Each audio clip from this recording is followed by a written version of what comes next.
কেমন লাগতেছে আমাকে এখন তোমার? আপনাকে না অনেক বেশি হট লাগতেছে। যেটা খেয়েছো ওটা খেলে এমনিতেই হট লাগবে, কিন্তু তোমার মাঝে কেমন লাগতেছে সেটা বলো। জানি না কেমন লাগতেছে, তবে খুব নেশা কাজ করতেছে। তাই? এমনটা আগে কখনো হয়েছে? না না, এমনটা কখনো হয়নি, কিন্তু কেন হচ্ছে বলুন তো? এটা একটা নেশার ওষুধ ছিল, যেটা খেলে আদর করতে ইচ্ছে করে। কিন্তু আমার এমনটা হচ্ছে কেন? আমি তো এমন কিছু খাইনি। আমি তোমাকে খাইয়ে দিয়েছি, মনে আছে? একটু আগে তুমি ড্রিঙ্কস করেছিলে, ড্রিঙ্কসের সাথে তুমি একটা নেশার ওষুধ খেয়েছো। কিন্তু আপনি কেন খাইয়েছেন? আমার ভিতরে কেমন কেমন যেন লাগতেছে। এমনটা আগে কখনো হয়নি। আপনি এমনটা কেন করতে গেলেন? আমি তো নিজেকে আটকে রাখতে পারতেছি না। কেন আটকে রাখতে পারতেছো না? কেমন লাগতেছে তোমার মধ্যে? কেমন লাগতেছে আপনি বুঝতে পারতেছেন না? আমার মধ্যে প্রচন্ড নেশা কাজ করতেছে, আমার আদর করতে ইচ্ছা করতেছে। এখন আমি কি করব? আদর করতে ইচ্ছে করলে আদর করবে, কি করবে মানে?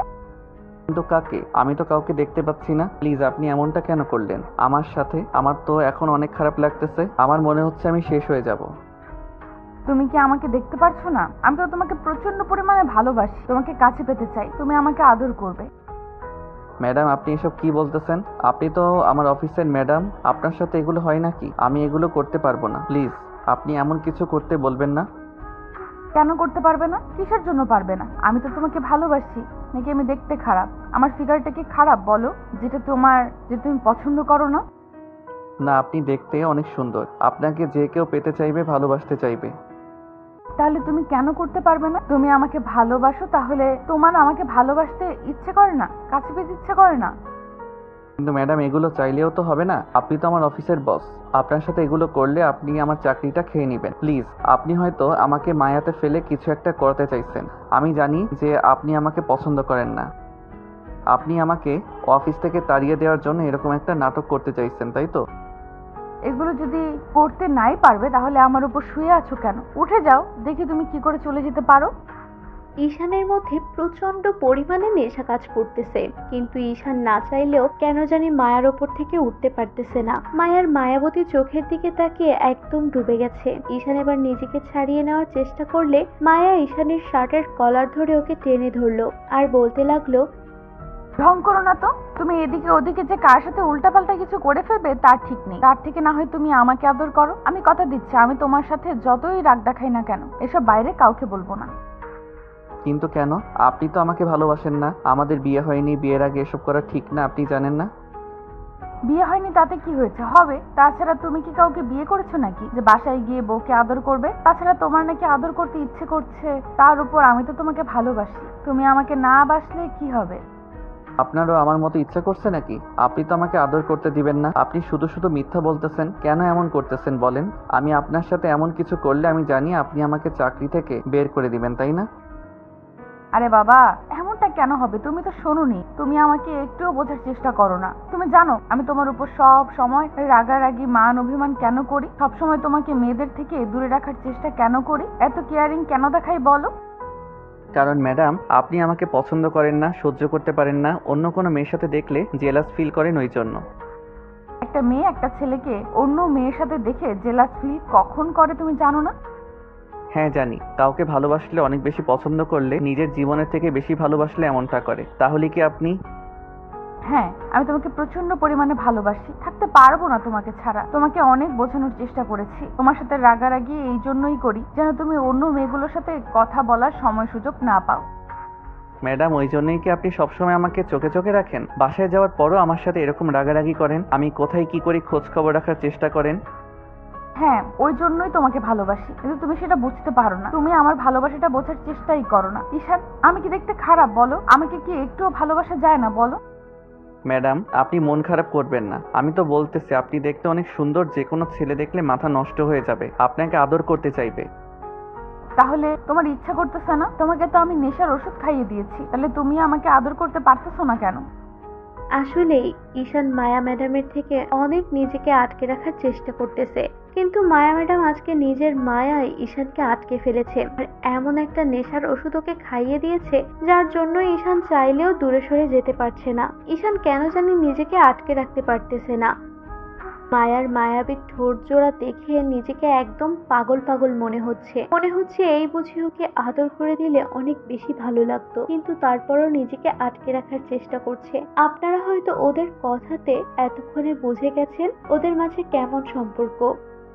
ঈশান মায়ার অফিসের কলিগ। ঈশান প্রথম যেদিন মায়াকে দেখেছিল সেদিন ওর প্রেমে পড়ে গিয়েছিল। তারপর যখন জানতে পারে এটা অফিসের বসের মেয়ে আর ওদের বর্তমান এমডি, তখন ঈশান এর থেকে দূরে সরে থাকার চেষ্টা করেছিল, কিন্তু লুকিয়ে লুকিয়ে দূর থেকে ম্যাডামকে দেখতো।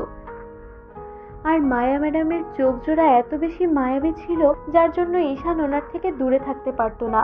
আর মায়া যখন বুঝতে পারে যে ঈশান অনেক ভালোবাসে, তার আগে থেকে ঈশান ওনার থেকে দূরে থেকে থাকার চেষ্টা করে নিজের অবস্থানের কথা ভেবে। আর মায়া ম্যাডাম সবসময় ঈশানের ওর রাগারাগি করে, তাই দূরে সরে যাওয়ার চেষ্টা করে। আর মায়া যবে থেকে জানতে পেরেছে ঈশান ওকে ভালোবাসে, তবে থেকে ওকে নিয়ে ভাবতো।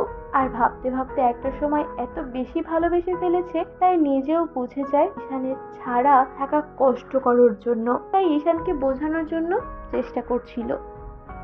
প্রথমে মায়া নিজের ইগো আর অবস্থানের কথা ভেবে থেকে দূরে সরে থাকার চেষ্টা করলেও পরে আর সেটা সম্ভবও হচ্ছিল না, কারণ ঈশান যখনই অন্য মেয়েগুলোর সাথে কথা বলতো তখনই মায়ার প্রচন্ড পরিমাণে খারাপ লাগতো, ওর সাথে রাগারাগি করতো, অভিমান করতো, যার জন্য ঈশান অনেক ভয় পেয়ে সবসময় অফিসের কাজে মনোযোগ দিত। কিন্তু এর মাঝে মায়া অনেকবার বোঝানোর চেষ্টা করে পারেনি। ঈশানকে যতবার অন্য মেয়েগুলোর সাথে দেখেছে ততবার মায়া কান্নাকাটি করেছে।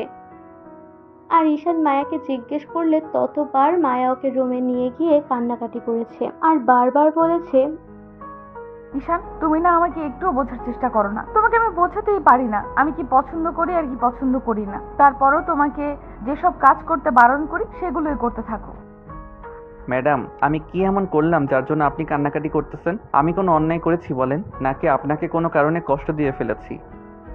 তুমি আমাকে কষ্ট দিয়েছো তো সেই অফিসে আসার আগে থেকেই কষ্ট দিতেছো, কিন্তু তুমি সেটা বুঝতে পারো না। কি এমন অন্যায় করেছি বলো যার জন্য তুমি আমার কথা শোনো না? নাকি আমি তোমাকে কিছু বললে তোমার সেটা শুনতে ইচ্ছে করে না? বলো, তাহলে আমি আর তোমাকে কিচ্ছু বলবো না। ম্যাডাম, আপনি এসব কি বলতেছেন? আপনি আমার অফিসের ম্যাডাম, আপনি যেটা বলবেন আমাকে সেটাই শুনতে হবে। আমি এমনটা কখনো বলিনি, প্লিজ আপনি এমনটা বলবেন না। তাছাড়া আমি তো আমার জানা মতে কোনো অন্যায় করিনি। করনি, তোমাকে যতবার বারণ করি ওই মেয়েগুলোর সাথে তুমি কথা বলবে না, ওদের সাথে ঢলাঢুলি করবে না, যেটা আমি দেখতে পারি না অফিসের মধ্যে তুমি আমার সামনে দিয়ে সেগুলোই করো। কি সম্পর্ক ওদের সাথে তোমার? ওরা কি তোমার গার্লফ্রেন্ড হয়? ম্যাম, গার্লফ্রেন্ড কি মানুষের একাধিক হতে পারে? আর কারো হতে পারলে আমার না একটাও গার্লফ্রেন্ড নেই। যেখানে নিজেকে নিয়ে ভাবার সময় পাই না, ফ্যামিলির এত বড় চাপ আমার মাথার উপর, সেখানে গার্লফ্রেন্ডকে নিয়ে কি ভাববো বলেন? তাহলে এগুলো করো কেন? আমি তোমাকে কিসের জন্য এগুলো করতে বারণ করি তো সেটা কেন বুঝতে পারো না? তোমাকে আমি বোঝাতে পারি না কেন? তোমাকে এত চোখে চোখে রাখি। সরি ম্যাডাম, আর কখনো এরকমটা হবে না। আপনি যেহেতু বারণ করেছেন, আমি এরপর থেকে আর কখনো এরকমটা করব না। এই ঘটনার পর ঈশান কোনো মেয়ের সাথে কথা বলছিল না, এমনকি ম্যাডামের সাথে কথা বলছিল না, যার জন্য মায়া অনেক বেশি আপসেট ছিল। বারবার ওকে প্রপোজ করতে চাইতো, কিন্তু ঈশান ওকে যতবারই একান্তে ডাকতো ঈশান বুঝতে পারতো যে মায়া ওকে হয়তো কিছু একটা বলতে চায় কিংবা রাগারাগি করবে।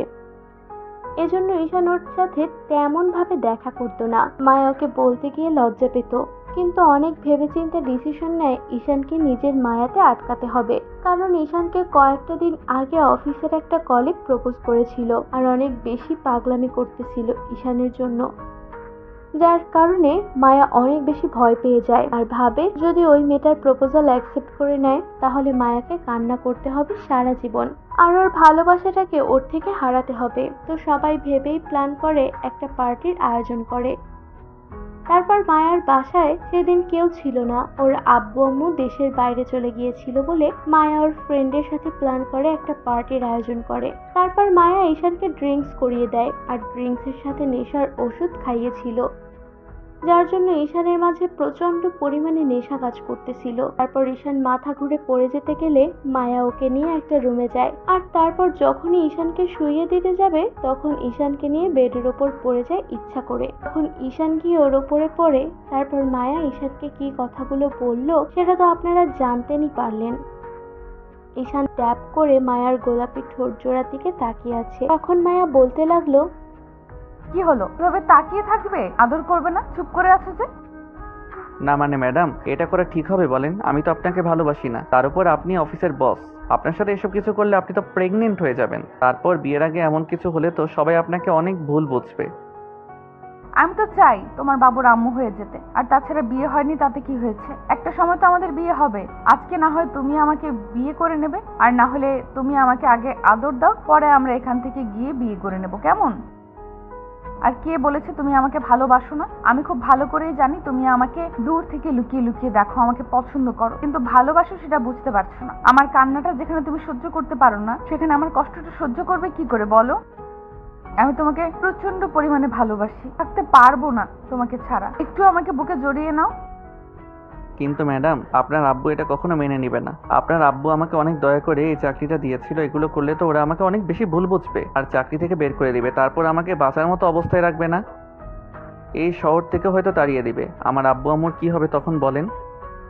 তুমি এত কিছু ভাবতেছো কেন? আমার ভালোবাসাটা কি তোমার কাছে কিছুই নয়? আচ্ছা ঠিক আছে, তুমি যখন ভয় পাইতেছো সব দায়িত্ব আমার, কিচ্ছু হবে না প্লিজ। আমি না থাকতে পারতেছি না তোমার চোখের দিকে তাকিয়ে, আমার নেশা কাজ করতেছে। তোমার কেন এমনটা হচ্ছে না? আমি তো তোমাকে নেশার ওষুধ খাইয়ে দিয়েছি, তাহলে কি তোমার আদর করতে ইচ্ছে করতেছে না? আপনাকে প্রচন্ড পরিমাণে ইচ্ছা করতেছে, কাছে পেতে ইচ্ছে করতেছে রূপু ম্যাম।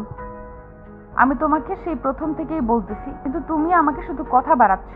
প্লিজ সোনা, আদর করো আমাকে। আমি তো বলছি আমি তোমাকে ভালোবাসি, আমি তোমাকে বিয়ে করে নিতে রাজি আছি, আমি তোমার সাথে থাকতে পারবো। তুমি তো ভয় পাইতেছো যে আমি তোমার সাথে থাকতে পারবো কি না। ওই জন্যই দেখো, আমি তোমার সাথে ঠিক মানিয়ে নিতে পারবো। আর আমার এত কিছু আছে, কি করতে বলো? আমার যত টাকা পয়সা আছে আমি সব তোমাকে দিয়ে দেবো। দরকার পড়লে আমরা একটা বিজনেস খুলবো, তারপর তুমি আমি সেটা দাঁড় করাবো। এখন কিছু ভাবতে হবে না কলিজা তোমার। ঈশানের মধ্যে এমনই নেশা কাজ করতেছিল, তারপরে এমন ইমোশনাল কথা শুনে ঈশান নিজেকে আটকে রাখতে পারলো না। মায়ার মায়াবী গোলাপি ঠোঁটজোড়া দখলে করে নিল। মায়া যেন বেপরোয়া হয়ে উঠল। দুজন দুজনের ভালোবাসায় একদম আত্মহারা হয়ে গেল, পাগল হয়ে গেল আর আদর করতে শুরু করলো। তো ভালো থাকো ভালোবাসা। আমাদের দেয়া গল্পটি যদি আপনাদের ভালো লেগে থাকে তাহলে একটি লাইক করুন। আরও নতুন নতুন গল্প পেতে চ্যানেলটি সাবস্ক্রাইব করে বন্ধু হয়ে আমাদের পাশে থাকুন। ধন্যবাদ সবাইকে।